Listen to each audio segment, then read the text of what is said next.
Hello everyone, मेरा नाम पूजा मालविया है। मैं आप सभी का स्वागत ऑनलाइन पढ़ाई पर करती हूँ और यहाँ पर हम बात करेंगे आज cell cycle and cell division class 11 standard की एनसीईआरटी बायोलॉजी टेक्स्ट बुक का एक चैप्टर है। बहुत ही इजी वे में, बहुत ही कम टाइम में मैं आपको ये पूरा कॉन्सेप्ट क्लियर करूंगी और हर एक चीज को बताते हुए। तो चलिए आइए सेशन को स्टार्ट कर देते हैं। तो सबसे पहली बात है सेल साइकिल। तो cell cycle and cell division में कुछ इवेंट्स ऑफ वर्क होते हैं जो कि एक सेल कर रही होती है।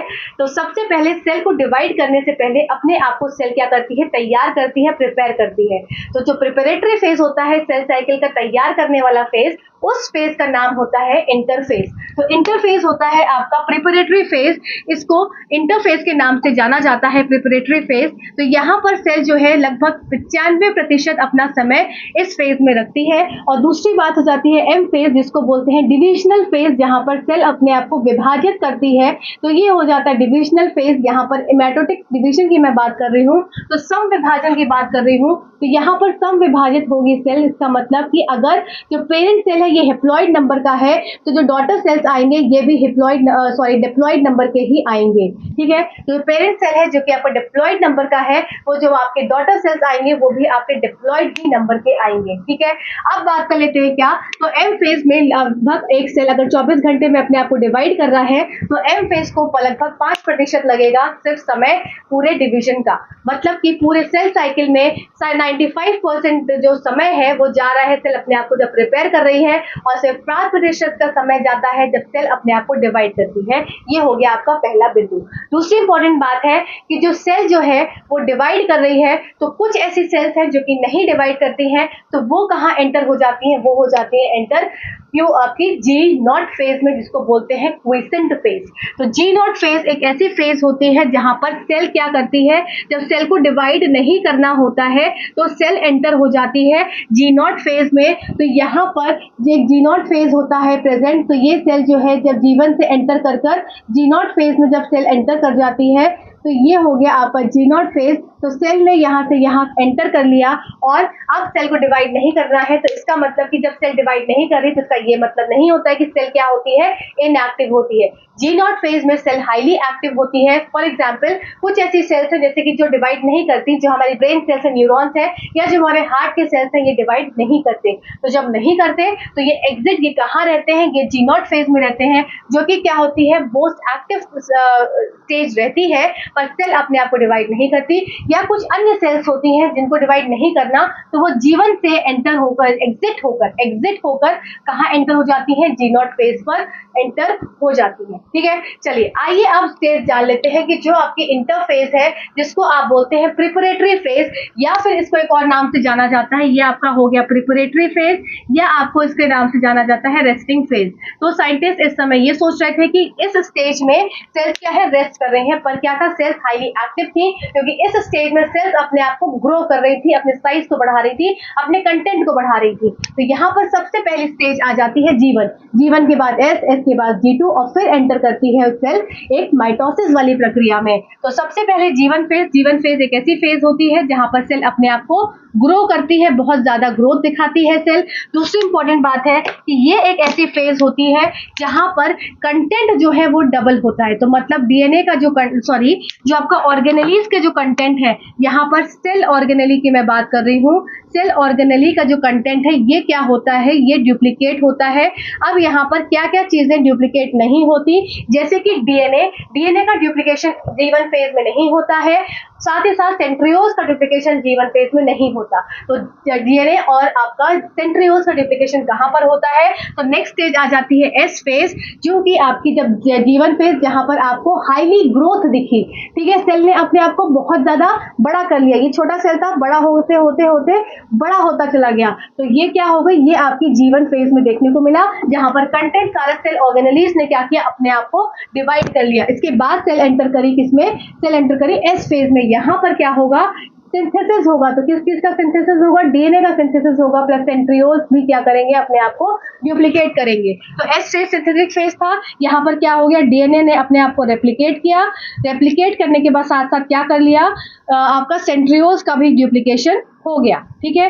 प्लस यहाँ पर एक और प्रोटीन बनता है हिस्टोन प्रोटीन्स, ये भी इंपॉर्टेंट होता है किसके डीएनए के रेप्लिकेशन के लिए, वो भी कहाँ बनता है आपका सिंथेटिक फेज में, एस फेज में बनता है। चलिए अब सेल क्या है, अब एस फेज को क्रॉस करते हुए सेल एंटर करती है G2 फेज में। G2 फेज में क्या होता है, सारी की सारी प्रोटीन्स का सिंथेसिस होता है, जितनी भी प्रोटीन्स का रिक्वायरमेंट होगा जो कि सेल को डिवाइड करने के लिए हेल्पफुल रहेंगी, तो सारी के सारे प्रोटीन्स का सिंथेसिस बनेंगी कहाँ पर, G2 फेज में। अब जो सेल्स को डिवाइड नहीं करना है वो कहाँ एंटर हो जाएंगी, G0 फेज में, और G1 से एग्जिट होकर G0 में एंटर हो जाएंगे। G0 फेज आपकी क्वेसेंट फेज होती है, जो कि आपकी सेल वहां पर डिवाइड नहीं करती पर फिर भी हाईली एक्टिव रहती है। जब ये सारी प्रक्रिया हो जाएगी तो इसका मतलब कि यहां से लेके पूरा यहां तक का पार्ट क्या हो जाता है, ये आपका इंटरफेज हो जाता है। इंटरफेज मतलब कि सेल ने अपने आप को अब प्रिपेयर कर लिया है, अब सेल चाहती है कि सेल डिवीजन हो जाए, तो यहाँ पर एंटर होता है आपका एम फेज, जिसको माइटोटिक फेज बोलते हैं, जो कि सम विभाजन वाली प्रक्रिया करता है, क्योंकि यहाँ पर जो पेरेंट सेल और डॉटर सेल्स जो बनते हैं वो डिप्लॉयड ही नंबर के रहते हैं। ठीक है, यहाँ पर सबसे पहले आएगा आपका प्रोफेज। प्रोफेज ऐसी स्थिति होती है जहां पर एक सेल जो है वो अपना क्या करती है, सबसे पहले अपने आप को कंडेंस करती है, मतलब कि सारे क्रोमोसोम्स जो कि कैसे प्रेजेंट थे, जो कि कुछ इस तरीके से प्रेजेंट थे, एक इस तरीके से फैले प्रेजेंट थे, इस तरीके से ऐसे उलझे हुए से थे, वो क्या करेंगे अपने आप को कंडेंस करना स्टार्ट करेंगे और कुछ इस तरीके से यहाँ पर आ जाएंगे। साथ ही साथ यहाँ पर क्या होता है, न्यूक्लियर मेम्ब्रेन भी क्या होने लगती है, डिसइंटीग्रेट होने लगती है, टूटने लगती है, और जितने भी सेल ऑर्गेनेलीज इसके अंदर प्रेजेंट है वो क्या हो जाएंगे, सेल ऑर्गेनेलीज भी डिसअपियर हो जाएंगे, मतलब गायब हो जाएंगे। ठीक है, तो यहाँ पर तीन चार चीजें आपको याद रखनी है। प्रोफेज ऐसी स्थिति होती है जहां पर सेल क्या करती है, सेल के न्यूक्लियर मेम्ब्रेन को टूटना स्टार्ट हो जाता है, जितने भी सेल ऑर्गेनेलीज है वो डिसअपियर हो जाते हैं। क्रोमोसोम्स का क्या होता है या क्रोमैटिन का क्या होता है, जो क्रोमैटिन है, तो क्रोमैटिन कंडेंस होकर क्रोमोसोम्स बनना स्टार्ट हो जाते हैं। ठीक है, तो आपकी प्रोफेज स्टेज ये खत्म हो गई। नेक्स्ट बात कर लेते हैं, नेक्स्ट आती है आपकी मेटाफेज स्टेज। मेटाफेज स्टेज में क्या होता है, ये जो स्टार्ट होती है मेटाफेज स्टेज, जहां पर न्यूक्लियर मेम्ब्रेन पूरी की पूरी डिसअपियर हो जाती है, मतलब कि अब जो क्रोमोसोम्स जो कंडेंस हो रहे थे वो एकदम खुले खुले घूम सकते हैं इजीली। तो यहाँ पर क्रोमोसोम्स क्या है, कुछ कहीं भी इस तरह से घूमते चले जाते हैं, और साथ ही साथ यहाँ पर क्या होता है, जो ये प्रेजेंट है सेंट्रियोल, तो सेंट्रियोल्स भी क्या करते हैं, ये आपके ऑपोजिट पोल्स की तरफ जाना स्टार्ट होते हैं। मेटाफेज में क्या हो जाते हैं, ये पूरे ऑपोजिट पोल्स में आकर स्थिर हो जाते हैं। ठीक है, और ये क्या बनाएंगे, यहाँ से बनाएंगे स्पिंडल फाइबर्स, और ये इस तरह से यहाँ पर अटैच हो जाएगा। ठीक है, तो मैंने क्या बताया, प्रोफेज में जो आपके सेंट्रियोल्स थे वो अपोजिट पोल्स की तरफ जाने लगे, न्यूक्लियर मेम्ब्रेन डिसइंटीग्रेट कर गई, जो आपका डीएनए कंटेंट था या जो क्रोमैटिन था वो कैसा हो गया, वो कंडेंस फॉर्म में हो गया और क्रोमोसोम का शेप लेना स्टार्ट कर गया।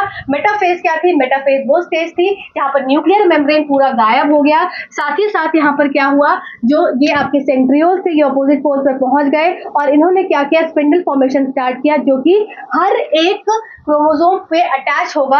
अब यहाँ पर समझेंगे एक बात कि ये है मेरे पास क्रोमोसोम, अब इस पे अटैच होता है क्या, ये हो गया आपका सेंट्रोमियर, ये हो गया सेंट्रोमियर। ठीक है, अब इसके साइड में प्रेजेंट होता है ये जो मैंने बनाया स्क्वायर सा, ये है काइनेटोकोर।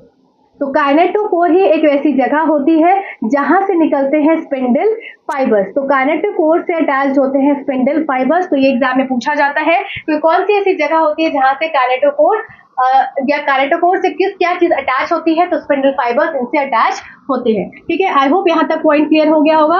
अब जो लेट मेटाफेजिक स्टेज होती है उसमें क्या होता है, सारे के सारे क्रोमोसोम्स क्या होते हैं, अलाइन हो जाते हैं इक्वेटर पे कुछ इस तरीके से। ये आपके क्रोमोसोम्स अलाइन हो गए इक्वेटर पे और यहाँ पर क्या है, सेंट्रियोल है और जिससे निकल रहे हैं आपके स्पिंडल फाइबर्स इस तरीके से, और ये क्या कर रहे हैं, ये इसको अपोजिट पोल की तरफ खींच रहे हैं। ठीक है, किसको, आपके क्रोमोसोम्स को। एनाफेज में क्या हो गया, स्प्लिटिंग हो जाती है। तो एनाफेज स्टेज हो जाती है आपकी स्प्लिटिंग वाली स्टेज, जहां पर क्रोमोसोम्स अब टूट जाएंगे, दो में अलग अलग विभाजित हो जाएंगे। तो यहाँ पर वापस से सेंट्रियोल्स जिसके पास क्या थे, स्पिंडल फाइबर्स थे, जिन्होंने किससे अटैच किया था, काइनेटोकोर से अटैच किया था, और यहाँ पर ये जो आपके क्रोमोसोम्स हैं ये अब अलग अलग अपोजिट पोल्स पर पहुंच गए। ठीक है, ये आपके अपोजिट पोल्स पर इस तरीके से पहुंच गए और यहाँ पर वापस से स्पिंडल फाइबर इससे अटैच रहेगा। ये इसका काम क्या है, इसको अलग अलग सेपरेट आउट करना। अब बात कर लेते हैं कि एक और इम्पोर्टेंट टर्म कि सारी के सारी स्टडीज जो भी डिस्कवर्स करते हैं वो कौन सी स्टेज में करते हैं, वो मेटाफेज स्टेज होती है, ये बेस्ट स्टेज होती है for the study of chromosomes. ठीक है, अगर शेप की बात करी जाए तो शेप की बेस्ट स्टडी होती है किसमें, आपकी एनाफेज वाली स्टेज में। अब बात करते हैं टीलोफेज। तो टीलोफेज कैसी होती है, ये आपकी कैरियोकाइनेसिस KARYO कैरियोकाइनेसिस वाली स्टेज होती है, जहां पर ये जो एक सेल है ये इस तरह से इस पर न्यूक्लियस अलग अलग विभाजित हो जाता है और इसके अंदर वापस से प्रोफेज वाली स्थिति आना स्टार्ट हो जाती है, जहां पर क्रोमोसोम किस तरह से ये इस तरह से वापस से टैंगल फॉर्म में स्टार्ट होना स्टार्ट हो जाते हैं।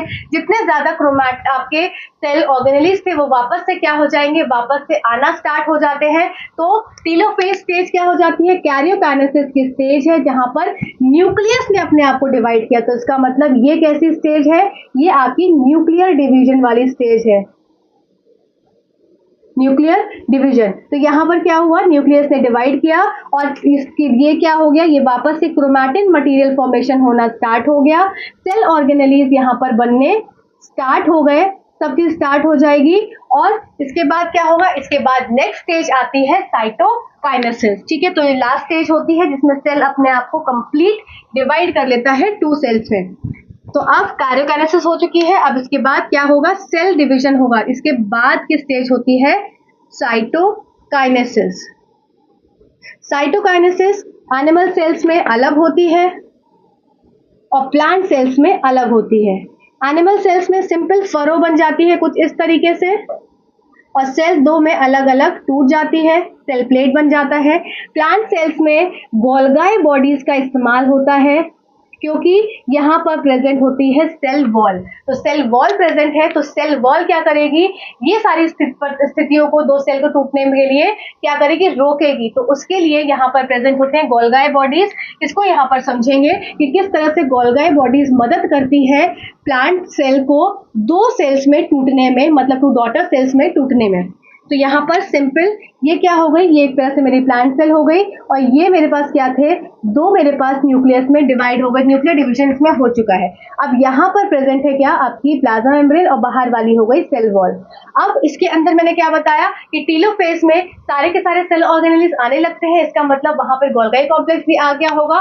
गोल्गाई कॉम्प्लेक्स बनाते हैं कुछ वेसिकल्स जो कि इकट्ठा होना स्टार्ट हो जाते हैं इस तरह से सेंटर में और ये बाहर की तरफ ग्रो होते रहते हैं। तो ये क्या बना लेते हैं, ये सेल प्लेट बना लेते हैं। तो किसके द्वारा सेल प्लेट बनती है, यहाँ पर गोल्गाई बॉडीज के द्वारा सेल प्लेट बनती है। तो गोल्गाई बॉडीज ने वेसाइकल्स बनाए, वेसाइकल्स क्या है, इकट्ठे हो गए और वेसाइकल्स क्या है, फिर ये तोड़ देते हैं बीच से सेल को। अब ये 2 सेल अलग अलग सेल में विभाजित 2 डॉटर सेल्स में टूट जाती है। तो ये चीज होती है आपकी प्लांट सेल के अंदर। आई होप यहाँ तक आपको सारे पॉइंट्स क्लियर हुए होंगे। Thank you.